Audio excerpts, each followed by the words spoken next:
Good afternoon, everyone. Thanks for coming to see our presentation. We're the NDSU Computer Science Department Capstone Group. I'm Donovan. This is Alex. This is Casey, and that's Carmichael. Our mentor is Guy. Sorry if I butcher this, but Hokanson. Hokanson. Okay. As I said before, we are working for the NDSU Computer Science Department, and specifically Guy. His role in the computer science department is the system administrator. He provides lab and server access for computer science students and faculty. The problem that he came to us with is his system administration processes are scattered across everywhere. There's multiple scripts that are on multiple departmental machines. Some scripts you have to take the output of one and put it into the input as an input on the next. The process going between scripts is manual. It's not automatic. There is no documentation on how to run any of these scripts. And just in general, it's a labor-intensive process. And to talk a little bit about our solution, Alex is going to do it. Yeah. So we decided on a front-end, back-end website solution. Our front-end web portal is made using EMCA Script 6, CSS3, and HTML5.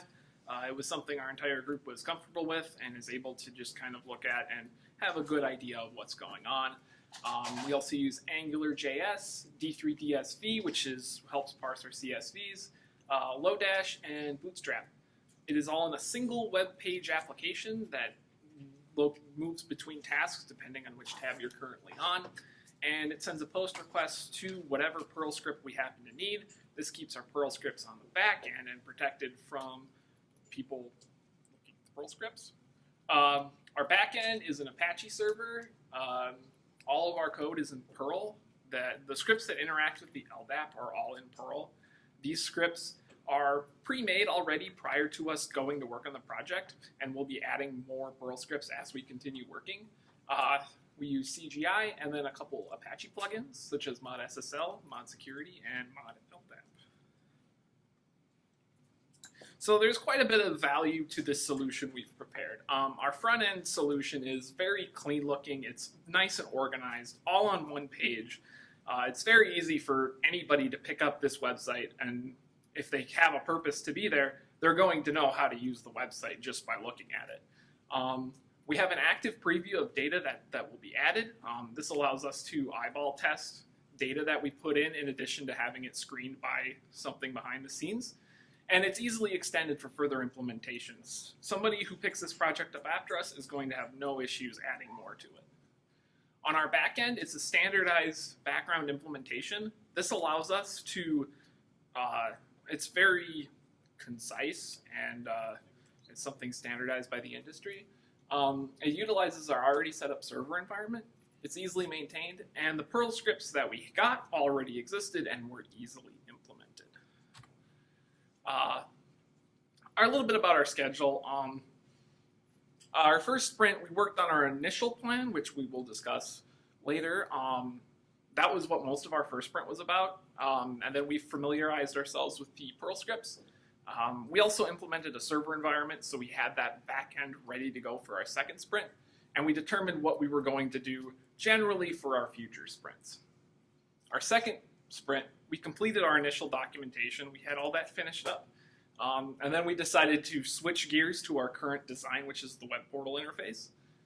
We had a working front-end prototype that we're ready to present for you today. Our back end is implemented, and we analyzed and commented out the already existing Perl scripts that we were provided by Guy.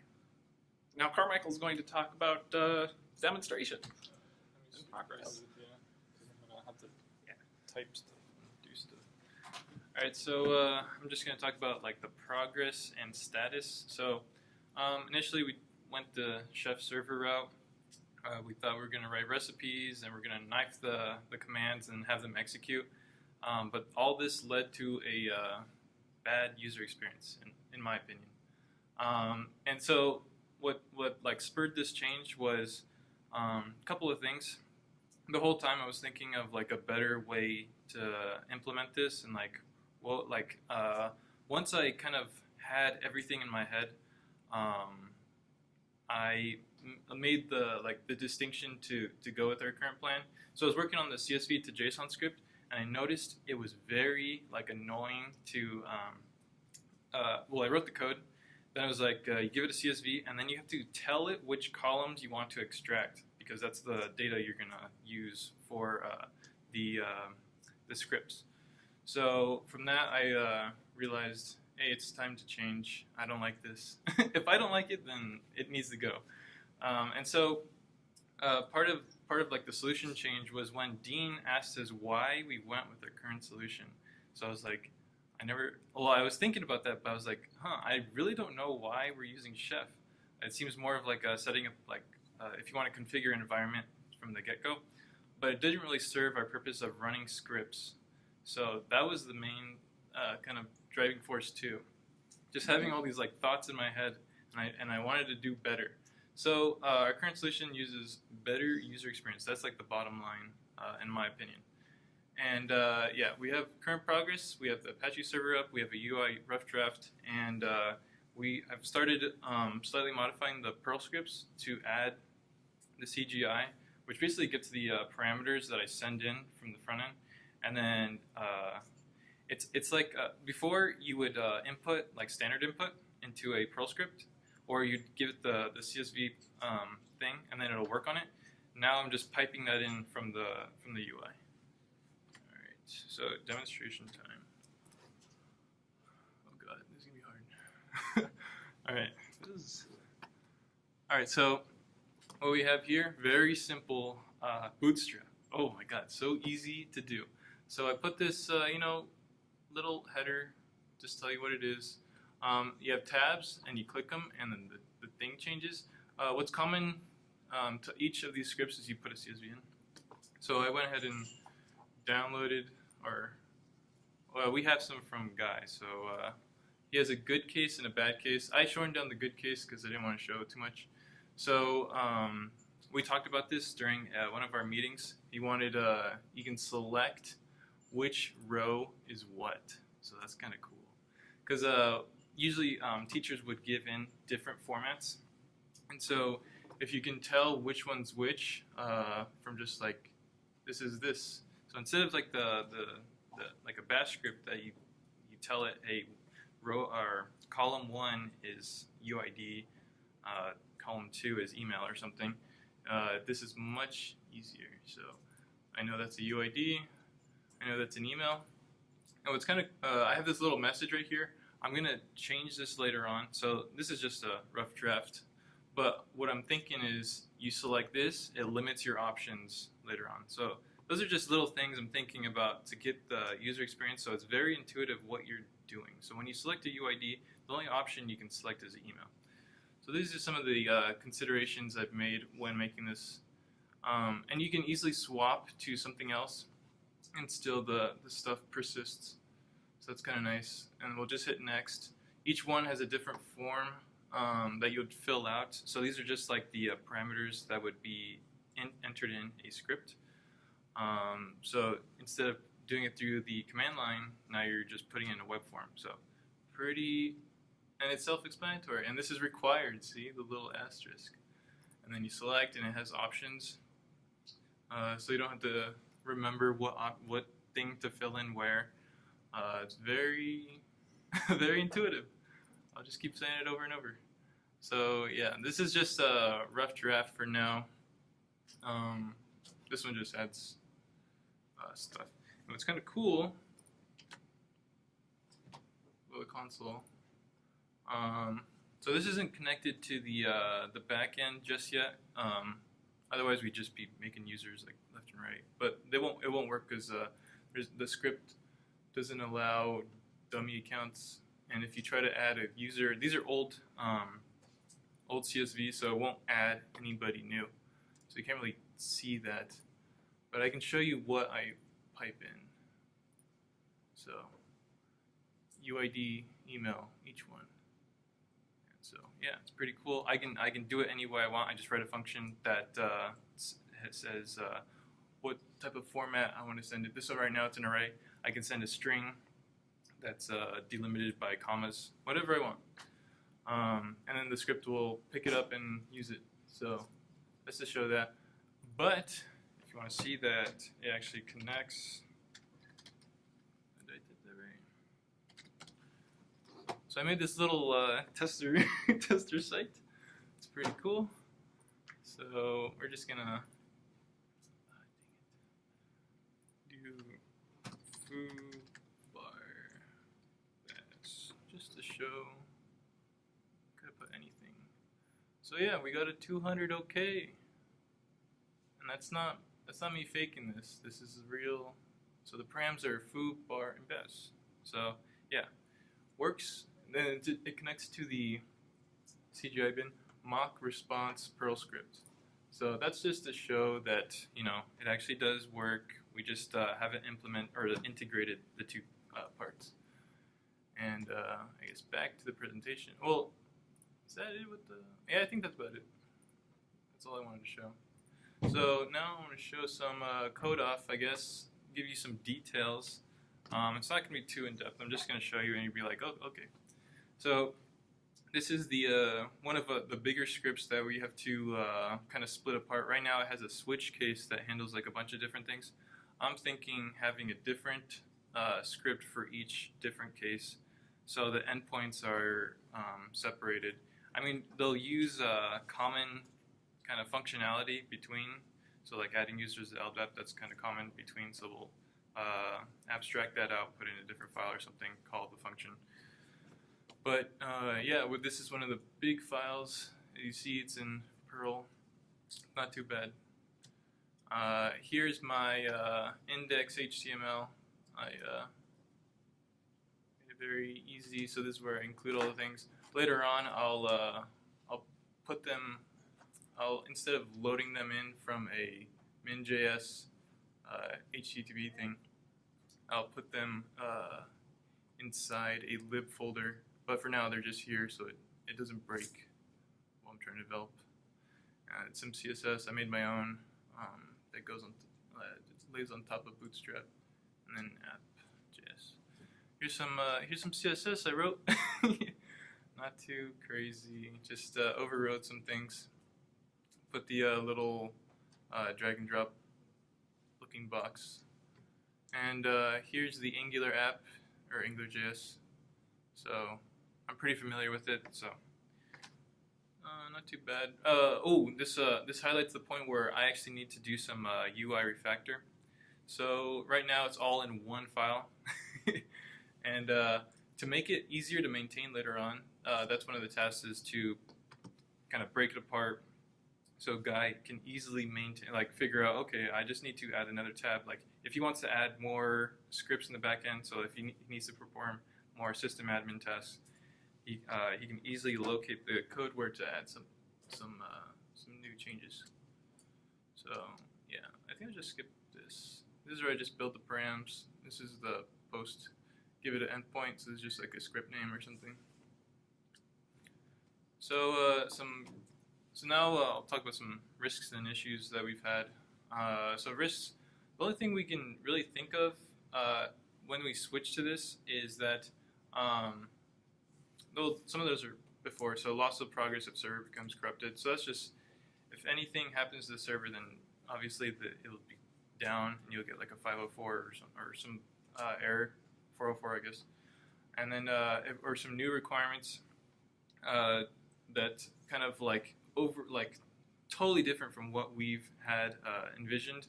So maybe later on, maybe a part of it is like creating databases or something, or like maybe one of the scripts that does something like that. So that'd be like a thing that might risk getting the project done in time. So that just leads into the last one, unable to meet project deadlines, because the scope of it needs to be pretty set. Because right now I have a pretty strict schedule. And some issues we've had, does not work on Edge browser. This might be a constraint though, because it works on Safari, Firefox, and Chrome. So if nobody just uses Edge, then I guess it'd be fine. I don't think so. I don't particularly like Edge, so constraint. Midterm goals, we did not make it work on the UI, but technically it does work if you run it via the command line. So, issues, not too bad. Those are the only pressing matters right now. Again, that top one could just be a constraint or a limitation. And I'll now turn it over to Casey to finish off the presentation. Okay, so this was our velocity chart. As you can see, when we initially were using Chef, we were a bit ahead of schedule. But then we plateaued when we realized we probably should switch. And then for the remainder of the time, we've been catching up and actually kind of surpassed the point we thought we'd be at this point. And all the lessons we learned, we probably should have brainstormed all possible decisions first and then soundboarded them with Guy, so we would have avoided the whole Chef problem in the first place. And in addition, soundboarding with Guy, we would have had a much more well thought out solution.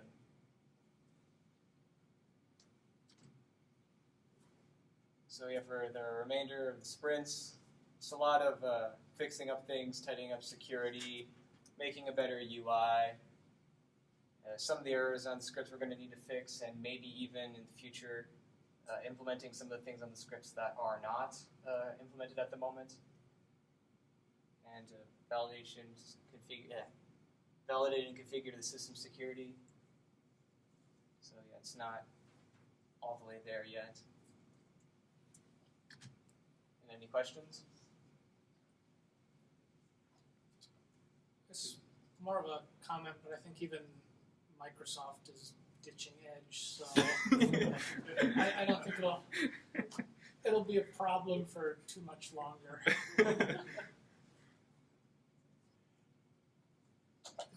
I'll say this as sort of a joke. At the rate things are going, 5-6 years ago we had 42 people in the class. Now we've got 90. So if we had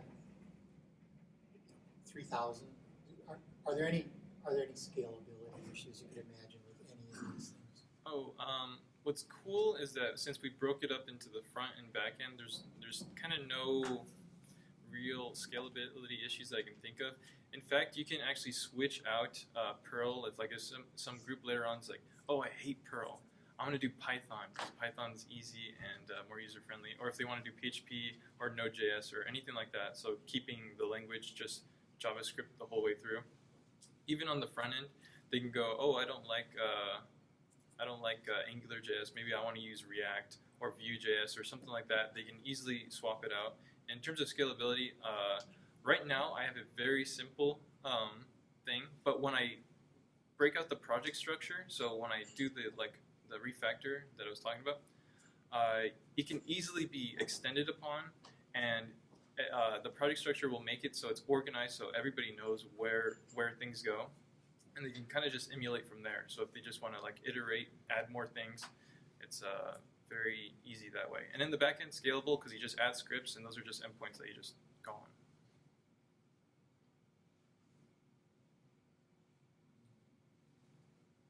I guess with some of the when you're importing the roster, did you consider adding anything to auto-identify some of the columns? Email address seems pretty easy. Oh, and same like UID, you can kind of look and go, oh hey, none of these things are larger than 8 characters, and yeah. maybe a few other things where it's just save the trouble of even having to pick those things. Yeah, I haven't actually thought about that, but that would be doable actually. So that's a good suggestion, and I'm going to put that in. So yeah, thank you. That'd be really cool. And then I saw a hand in the back. I don't know if you still have the question. So I think Alex kind of covered part of it, but during your demonstration you mentioned working with dummy accounts and not allowing those to be added through. Oh, okay, yeah. How are you verifying that an account doesn't actually exist? Okay. Or are you making the assumption that whatever CSV contains that account? So basically, the script takes that CSV. It has to query the university's LDAP to see if that account exists, and if that account exists and does not exist in the computer science LDAP, it'll add it. Okay. If it does exist in the computer science LDAP, it just throws an error. Okay.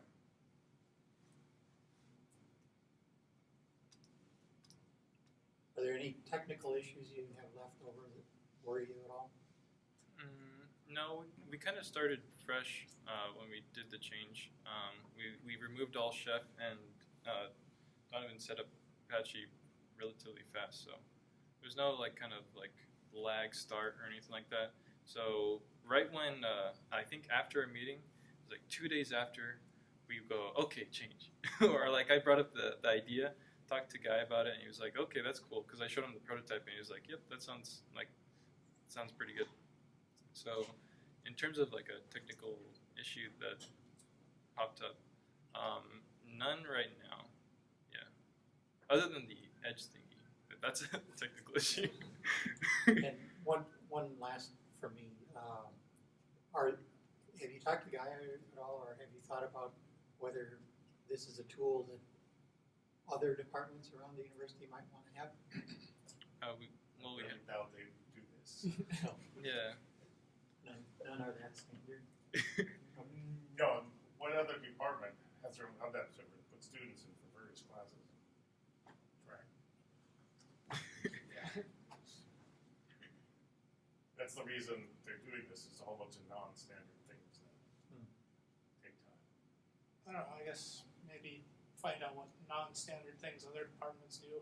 And automate it. That's certainly possible, but They'd be there could like, be oh, other departments with I'll other do that things for could you be swapped. for a small fee.